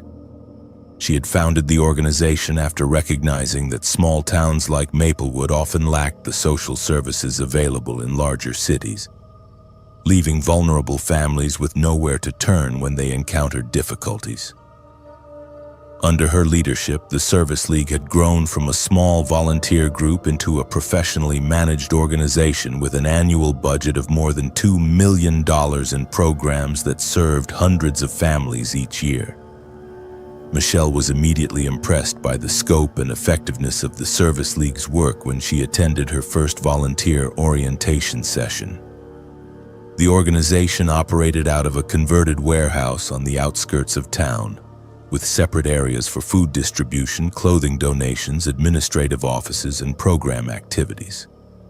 The facility was bustling with activity as volunteers sorted donations, prepared meals, and coordinated services for clients who arrived throughout the day seeking assistance. Hannah Brooks explained that the Service League served families from a wide geographic area, including many clients who traveled from other counties to access services that were not available in their home communities. The organization had developed a reputation for providing help without judgment, offering assistance to anyone who needed it regardless of their circumstances or background. This approach had made the Service League particularly effective at reaching families who might be reluctant to seek help from government agencies or traditional charities. Michelle was assigned to work with the organization's Family Assistance Program, which provided emergency help to households facing immediate crises such as eviction, utility shutoffs, or medical emergencies. Her role involved interviewing clients to assess their needs, connecting them with appropriate resources, and following up to ensure that the assistance had been effective. The work was emotionally demanding but deeply rewarding, as Michelle was able to see the immediate impact of her efforts on families who were struggling to survive. During her first few weeks as a volunteer, Michelle was struck by the number of families with children who sought help from the Service League. Many of these families were headed by single mothers who were working multiple jobs but still unable to make ends meet in an economy that offered few opportunities for people without college degrees. The children in these families often showed signs of chronic stress and malnutrition, and Michelle was moved by their resilience in the face of circumstances that would challenge most adults. Hannah Brooks seemed particularly committed to helping children, often spending extra time with young clients and ensuring that they received not just material assistance, but also emotional support and encouragement. She frequently mentioned her own difficult childhood in conversations with volunteers, explaining that her personal experiences had motivated her to dedicate her life to protecting vulnerable children from the kind of trauma and neglect she had endured. This personal connection to the work made her an inspiring leader who attracted dedicated volunteers and generous donors. Michelle's first indication that something was wrong with the Service League's operations came when she noticed inconsistencies in the way certain families were treated by the organization. Some clients received extensive assistance and ongoing support, while others were provided with minimal help and seemed to be discouraged from returning for additional services. The differences did not seem to be based on need or circumstances, as some of the families who received less assistance appeared to be in more desperate situations than those who received preferential treatment. When Michelle asked Hannah Brooks about these disparities, she was told that the organization had to make difficult decisions about resource allocation and that some families were better able to benefit from assistance than others. Families who demonstrated commitment to improving their situations and who followed the Service League's recommendations were more likely to receive ongoing support, while those who seemed unable or unwilling to make positive changes were provided with temporary help but not long-term investment. Michelle found this explanation troubling because it seemed to contradict the Service League's stated mission of helping anyone who needed assistance. She began paying closer attention to which families received different levels of service and gradually realized that the pattern was more disturbing than simple resource allocation decisions. Families with children who were particularly attractive or well-behaved seemed to receive more attention from Hannah Brooks and other staff members, while families with children who were shy, traumatized, or difficult to manage were often provided with minimal assistance. Her concerns deepened when she noticed that some of the children who participated in the Service League's programs seemed to develop unusually close relationships with staff members and volunteers. These children would arrive early for activities and stay late after programs ended, spending time in private conversations with adults who showed them special attention and provided them with gifts and privileges that were not available to other participants. Michelle recognized these patterns from her training as a teacher, where she had learned to identify potential signs of inappropriate relationships between adults and children. The situation became more alarming when Michelle discovered that the Service League maintained detailed files on all the families they served, including photographs and personal information that seemed to go far beyond what was necessary for providing assistance. The files contained observations about family dynamics, assessments of parents' capabilities and reliability, and detailed descriptions of children's personalities, appearance, and behavior. Some files included notes about which children might be suitable for the organization's special programs that were not described in any of the Service League's public materials. Michelle's investigation into these special programs revealed that the Service League was operating activities that were not disclosed to volunteers, donors, or the families they served. Children who were identified as suitable candidates were invited to participate in overnight camps, weekend trips, and other activities that removed them from their families for extended periods. These programs were described to parents as educational and recreational opportunities that would benefit children who came from disadvantaged backgrounds, but the actual activities were not documented in any materials that Michelle could access. When Michelle tried to learn more about these special programs by asking other volunteers, she encountered evasive responses and suggestions that she should focus on her assigned duties rather than asking questions about activities that did not concern her.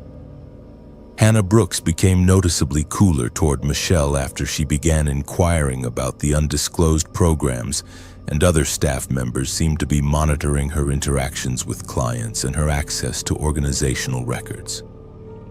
Michelle's breakthrough came when she was approached by a former client whose daughter had participated in one of the Service League's special programs several years earlier.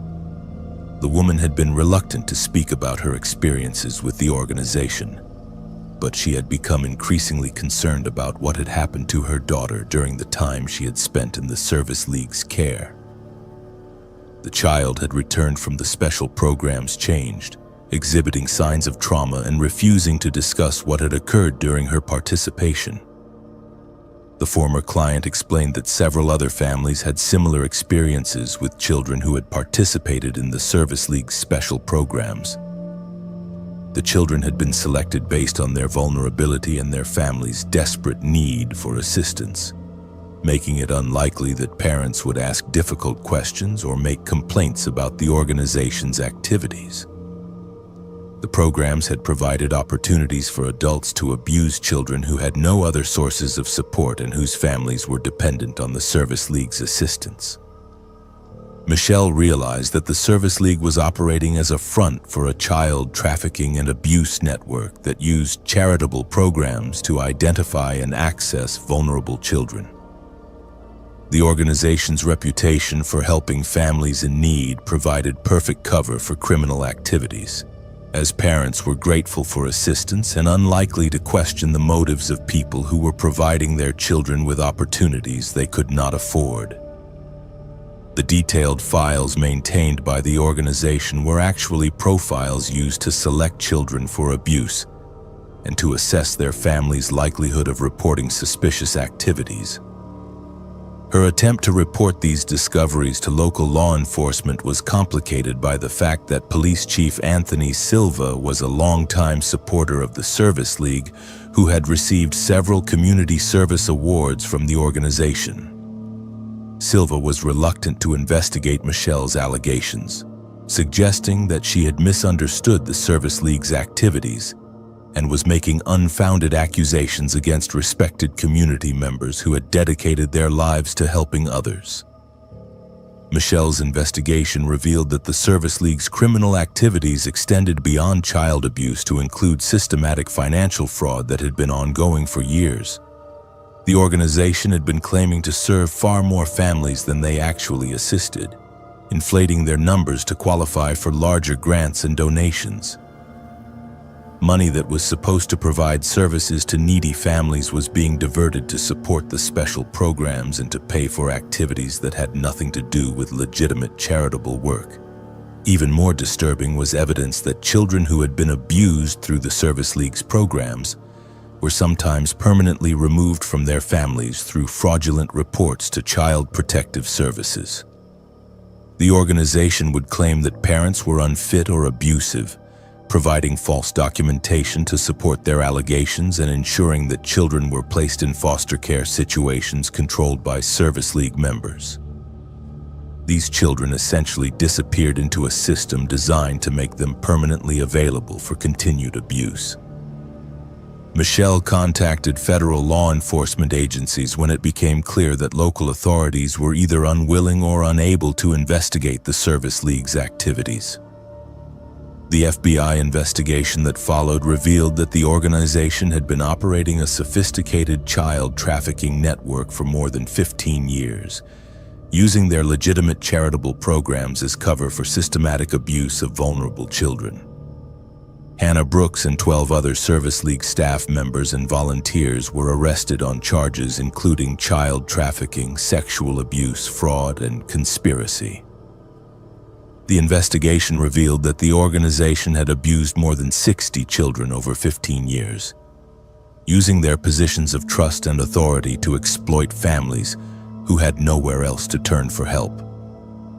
Michelle Thompson's courage in exposing the Service League's criminal activities saved countless children from future abuse, but the experience left her permanently changed by the discovery that trusted community organizations could be used as weapons against the most vulnerable members of society. The Service League building in Maplewood still stands empty, its windows boarded up as a reminder that even the most respected charitable organizations can hide unspeakable evil behind facades of compassion and community service. The town of Maplewood has struggled to recover from the revelation that one of its most celebrated organizations was actually a criminal enterprise that preyed on children and families who needed help the most. Many residents had volunteered with the Service League or donated money to support their programs, and the discovery that their good intentions had been manipulated to enable child abuse has left the community questioning whether they can trust any organization that claims to be helping others. The children and families who were victimized by the Service League continue to deal with the trauma of their experiences, knowing that people they trusted and depended on were actually using their vulnerability to cause them harm. The case has become a cautionary tale about the importance of oversight and accountability in charitable organizations and the need for communities to remain vigilant about protecting their most vulnerable members from those who would exploit their trust and desperation. James Patterson had always been fascinated by genealogy, spending his weekends tracing family trees and documenting the stories of ancestors who had lived and died long before his birth. When he inherited his grandmother's collection of family documents and photographs, he decided to research the Patterson family history in depth, hoping to create a comprehensive record that future generations could treasure. His investigation led him to Blackwater, North Carolina, a small town of 1,045 residents where his great-great-grandfather had settled in the 1890s after immigrating from Scotland. Blackwater sat in the foothills of the Blue Ridge Mountains, surrounded by dense forests and rolling farmland that had changed little since the town's founding. The community had been built around a lumber mill that processed timber from the surrounding mountains, and many of the original families still owned property that had been in their possession for more than a century. Main Street retained its 19th century character, with brick buildings housing businesses that served both local residents and tourists who visited the area for its scenic beauty and historical significance. The Blackwater Heritage Foundation operated out of a restored Victorian mansion that served as both a museum and research center for anyone interested in the town's history. The foundation had been established in 1964 by prominent local families who wanted to preserve documents, artifacts, and stories that documented the community's development from a frontier logging camp into a stable agricultural town. Margaret Caldwell, the Foundation's current director, was a distinguished woman in her 70s whose own family had been among Blackwater's original settlers. James was welcomed warmly when he contacted the Foundation about researching his family history. Margaret Caldwell personally guided him through their extensive archives, which included birth and death records, property deeds, business ledgers, and thousands of photographs that chronicled life in Blackwater from its earliest days. The Foundation maintained detailed genealogical records for most of the families who had lived in the area, creating a comprehensive database that researchers could use to trace connections between different branches of their family trees. The Patterson family records were particularly extensive, documenting 5 generations of births, marriages, deaths, and property transactions that painted a detailed picture of how James's ancestors had lived and worked in the Blackwater area. His great-great-grandfather had arrived with very little money but had gradually accumulated land and built a successful farming operation that had supported his descendants for decades. The family had been active in community affairs, serving on church boards, school committees, and various civic organizations that had shaped the town's development. James was impressed by the Foundation's meticulous record-keeping and their obvious dedication to preserving local history. Margaret Caldwell seemed to know intimate details about every family that had ever lived in Blackwater, and her stories brought the dry facts in the archives to life with anecdotes about personalities, relationships, and events that had shaped the community's character. She encouraged James to spend as much time as needed going through the records, offering to help him understand the context behind the documents he was discovering. During his research, James began to notice patterns in the Foundation's records that seemed unusual for a typical small town. Certain families appeared to have unusually detailed documentation, with records that tracked not just basic vital statistics but also personality traits, talents, health conditions, and other characteristics that seemed to go beyond normal genealogical research. Some files included photographs and notes that documented multiple generations of the same families, creating profiles that resembled breeding records more than family histories. Even more unusual was the Foundation's practice of maintaining what they called connection maps that traced relationships between different families going back several generations. These elaborate charts showed not just marriages and direct family relationships, but also more distant connections, including friendships, business partnerships, and other associations that had linked various families over time. The maps were incredibly detailed, suggesting that the Foundation had invested enormous effort in tracking even minor connections between community members.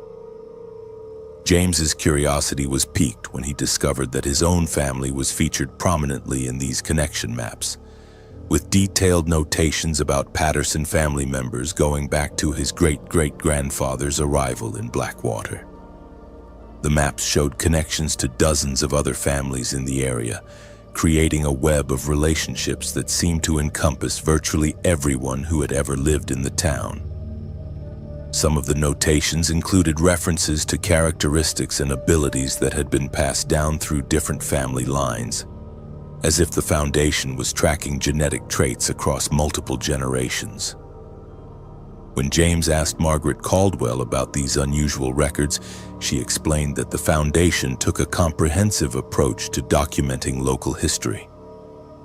Understanding the connections between families was essential for preserving the full story of how the community had developed, and tracking characteristics across generations helped explain why certain families had been particularly successful or influential in the town's affairs. The Foundation's mission was to ensure that future researchers would have access to complete information about their ancestors and their place in the community's history. James found this explanation plausible until he began to notice references in the Foundation's records to families who had apparently been encouraged or required to form marriages based on recommendations from community leaders. The records contained correspondence between prominent families discussing potential marriages between their children, with detailed analysis of how such unions would benefit the community's genetic heritage. Some letters were quite explicit about the goal of ensuring that desirable traits were passed down to future generations while preventing marriages that might introduce unwanted characteristics. The pattern became even more disturbing when James discovered records showing that families who refused to follow the Foundation's marriage recommendations sometimes faced social and economic pressure that forced them to leave Blackwater entirely. Property records showed that non-compliant families had often sold their land at below-market prices to Foundation board members or their allies, suggesting that economic coercion had been used to enforce compliance with the community's breeding program. James realized that the Blackwater Heritage Foundation was not simply preserving local history, but had been operating a systematic program to control which families remained in the community and who they were allowed to marry. The Foundation's extensive genealogical records were actually breeding charts designed to maintain genetic lines that the organization's leadership considered desirable, while eliminating families whose characteristics were deemed problematic or inferior. His investigation revealed that this program had been operating for more than 60 years, with Foundation leaders serving as unofficial matchmakers who arranged marriages between young people whose family lines were considered genetically compatible. Children who refused to marry according to the Foundation's recommendations were often ostracized from the community, denied employment opportunities, and pressured to relocate to areas where their genetic heritage would not contaminate the carefully maintained bloodlines of Blackwater's founding families. Even more horrifying was James's discovery that the Foundation had been involved in systematic elimination of individuals whose genetic makeup was considered undesirable. The records contained documentation of suspicious deaths, unexplained disappearances, and forced institutionalizations that had removed dozens of people from the community over the decades. Individuals with physical disabilities, mental illness, or other conditions that the Foundation considered genetic defects had been systematically eliminated to prevent them from reproducing and passing their characteristics to future generations. The Foundation's activities extended beyond controlling marriages to include monitoring the health and development of all children born in the community. The organization maintained detailed records of every child's physical and mental characteristics, identifying those who showed signs of undesirable traits that needed to be addressed before they reached reproductive age. Children who were deemed genetically inferior were often removed from their families through fabricated reports to social services, then placed in institutions where they could not reproduce.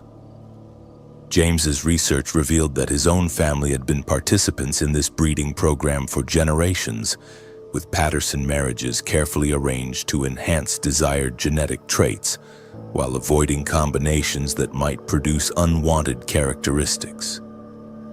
His grandparents, his parents, and even his own birth had been planned and approved by Foundation leaders who had analyzed the genetic heritage of both family lines to ensure that the union would produce offspring with the desired physical and mental attributes.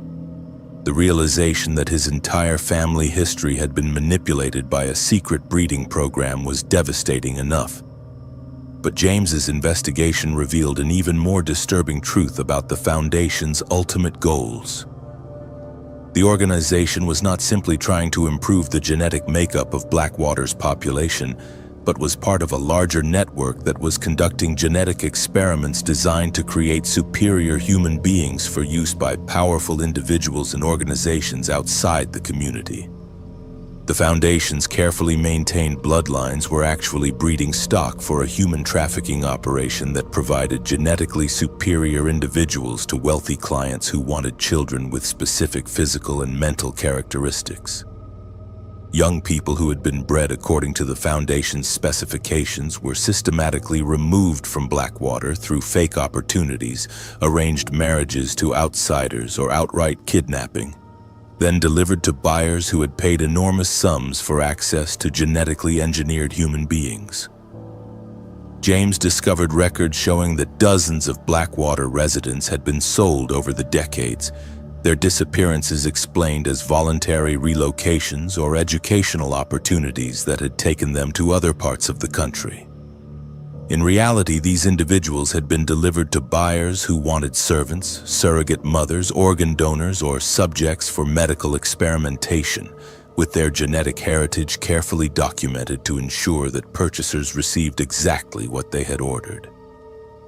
The Foundation's breeding program had created multiple generations of individuals who had been specifically designed to meet the demands of various markets for genetically superior human beings. Some family lines had been bred for physical strength and endurance, others for intelligence and creativity, and still others for specific physical characteristics that were valued by particular buyers.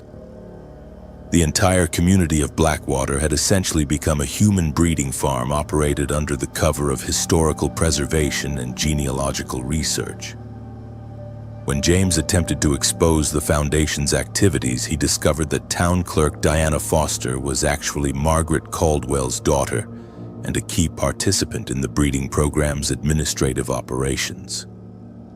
Foster had been responsible for maintaining the official records that concealed the Foundation's criminal activities, creating false documentation that supported the cover stories used to explain disappearances and forced relocations. James's investigation was interrupted when he was approached by Foundation security personnel who had been monitoring his research activities. The Foundation had discovered that he was asking too many questions and accessing records that revealed the true nature of their operations. James was informed that he would need to become a permanent resident of Blackwater, where his continued research activities could be properly supervised and his genetic heritage could contribute to the community's breeding program. The confrontation with Foundation personnel convinced James that he was in immediate danger and needed to escape from Blackwater before he became another victim of their human trafficking operation. He managed to copy the most damaging records and flee the town under cover of darkness, eventually reaching federal law enforcement agencies that were already investigating reports of missing persons and human trafficking activities in rural North Carolina. The FBI investigation that followed revealed that the Blackwater Heritage Foundation had been operating one of the most sophisticated human breeding and trafficking networks ever discovered in the United States.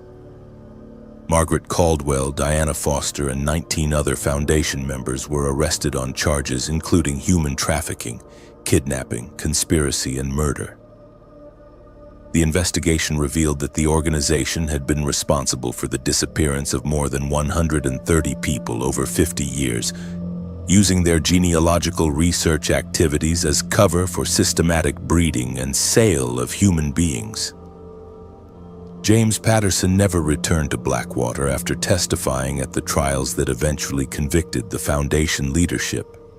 His genealogical research had revealed that his family's entire history had been fabricated and manipulated by criminals who had used genetic engineering to create human beings for sale to the highest bidders. The discovery that even his own existence had been planned and controlled by traffickers left him questioning everything he had believed about his identity and heritage. The town of Blackwater continues to exist, but most of the original families have dispersed to other areas where their genetic heritage is not a matter of public record. The Heritage Foundation building now stands empty, its archives seized as evidence in ongoing investigations into the network of human trafficking operations that had used small American towns as breeding facilities for more than half a century.